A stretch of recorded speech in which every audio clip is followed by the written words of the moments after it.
Munster are looking like real championship contenders as they had the most successful tour of South Africa of any team. To pull off two big results back to back is very impressive. We'll look at how Munster managed to control the game so well and get so far ahead in the beginning. Then we'll look at how, despite not getting lots of tries, the Lions started to look very threatening towards the end. Before we get into it, I just want to mention that I created a Patreon where you can support the channel and get some extra perks along the way. Let's start with one of Munster's defensive periods early in the game that managed to shut down this deadly Lions attack. They put up a box kick with a strong chase and the Lions do well to regather. Notice how Munster don't commit many players at the ruck, leaving more defenders in the defensive line. From here, the Lions want to spread the ball wide and get on the outside. As such, we can see that they are positioned quite deep. Munster shoots up quickly before Nahamba receives the ball out the back. Chituka is supposed to run a strong dummy line here, but fails to do so as he is not flat enough to draw Frisch. When Nahamba makes the pass, Frisch is immediately able to shoot up strongly to cover Low. This means that when Low makes a long pass, O'Brien can shift out to cover Creel, who receives it just outside their 22. You have to admire the bravery, but he receives the ball nearly 20 meters behind the gain line with an aggressive defender in his face. He is forced to step inside as Hendrickse on the outside is also covered. Creel gets tackled 10 meters upfield from where he caught the ball, but still 10 meters behind the gain line. Munster's defense is able to set strongly as there are no Lions players threatening the blind side. They then shoot up to meet the first Lions pod behind the gain line again before the Lions decide to shift wide again. The Lions attack from deep once again, but look at how strongly Ken Dillon is shooting up here, giving enough time for the outside defenders to shift into a drift defense. They make the tackle, and at the very next phase, Munster meets the pod well behind the gain line again. While the Lions do well to set up an exit, their attack was completely nullified in this period through strong pressure. Compared to the previous week against the Bulls, Munster was extremely aggressive in this game when it came to defense. They prioritized getting off the line quickly and preventing the Lions from spreading the ball wide to Creel and Van der Merwe. The Lions really struggled with this line speed from Munster as they made many errors and couldn't capitalize on their attacking opportunities. This is perhaps best illustrated in their territorial stats. Munster only had 39% territory, whereas the Lions had 61%. Furthermore, Munster spent a massive 38% of the game in their own 22, while the Lions only spent 8% in their 22. The Lions did have many opportunities, but Munster's aggressive defending put a lot of pressure on their attack, and in the end they just didn't have the accuracy needed to score tries. Another big reason for these lopsided territorial stats is that Munster's kicking approach on the day was based on pressure rather than territory. In particular, their box kicks were exceptional on the night during exits, and they managed to disrupt the Lions in the air on multiple occasions. Here, Munster are looking to put up a crossfield bomb after struggling to exit from their own half for a long period of time. Crowley puts up a great kick that gives Nash enough time to get under the high ball.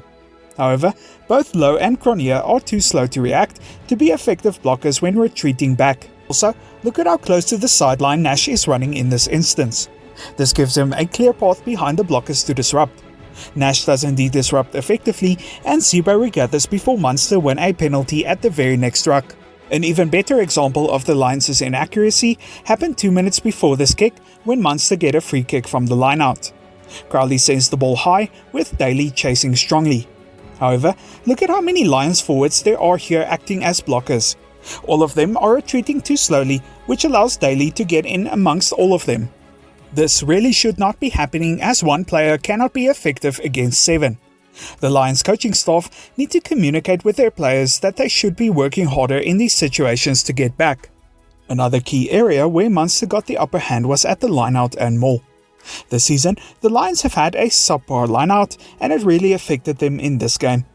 Munster scored 2 maul tries in this game, and both were as a result of inaccurate defending from the Lions. Here, Munster are looking to set up at the back of the lineout and power over the line. The Lions choose not to compete to have more defenders on their feet to stop the maul. What this means is that they need a very strong initial hit to stop Munster's momentum. This is their first error. The initial hit from the Lions is very weak, which means that Munster can set strongly. Not only that, but Munster's timing when setting the maul is very good, which means that it'll be very hard for the Lions to take back momentum. Next, the Lions try to wheel the maul, but Munster has too much momentum going forward. Another key detail is that once these Lions players try to wheel, Archer lets go of his bind. This means that all 3 of these Lions players are useless and that Munster have 7 players driving against 5. The Lions try to wheel the maul again, but it's too late and Munster score. When looking from the back, we can see a more clear picture of how this maul went. These 2 Lions players are responsible for preventing Munster from driving forward, and these players are going to wheel and disrupt. They don't disrupt, forcing more players to come and defend, but Munster has too much momentum and powers over. Munster's scrum was also really solid in the game with a 100% success rate. This gave them many good platforms and a few scrum penalties throughout the match. Here, Munster have an excellent attacking scrum just outside the 15 meter, with their entire backline positioned on the open side and Nash positioned behind the scrum, which threatens the blind side as well. Now, it's important to note that with either the scrum and the lineout, there will be an area of weakness right next to the set piece here. This is because the defending forwards inside will be bound and slow while the attacking players will be free. This is the area that Munster wants to target. Casey gives it to Crowley, who has 2 options either side of him. However, he times the inside offload to absolute perfection and draws Morne van den Berg. This leaves a big gap for Nash to exploit because JC Pretorius is slower into the defensive line. Pretorius somehow manages to tackle Nash, but it's not a solid one and he makes about 5 meters, giving Munster good attacking momentum.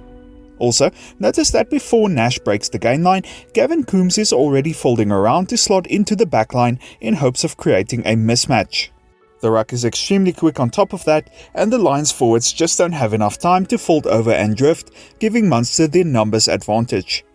They spread the ball wide quickly, and while Van der Merwe does well to run across the field to cover, Munster have too much momentum close to the line.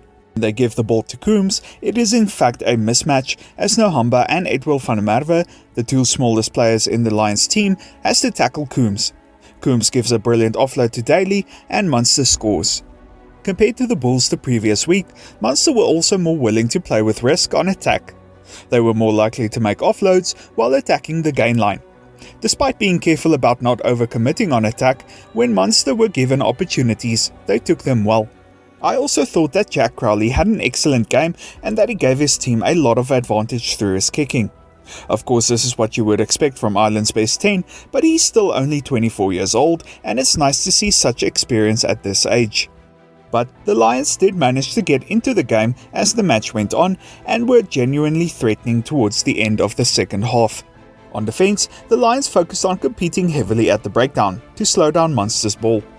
While this was generally quite successful, it was also the cause for a large portion of their penalties. Another interesting stat is that Munster had to make 183 tackles throughout the match, while the Lions only had to make 56. While this indicates a very strong defense, it also put a massive strain on Munster's fitness towards the end of the game. Where their defense was previously well connected and accurate, it suddenly became disjointed with many holes opening up. But perhaps the biggest negative for the Lions was their composure and game management. Early on in the game, they had a great attacking opportunity close to Munster's try line, but they failed to score. They then changed their approach by kicking for goal whenever they had the chance. The problem is that by this point Munster were already 9 points ahead and they were forced to chase the game. They did make some tactical changes in the second half, but it only put them under more pressure. For example, during restarts, they chose to kick much shorter and compete for the ball instead of kicking deep into Munster's 22 like they did in the first half. This didn't work too well and Munster still managed to regather cleanly during these situations, except with better field position. This further enhanced Munster's strong kicking game and aerial contests and put the Lions under even more strain. While this is a disappointing result for the Lions for sure, I think it also shows that Munster are really starting to find their groove in the URC after being plagued by injuries for the most of the season. Thanks for watching.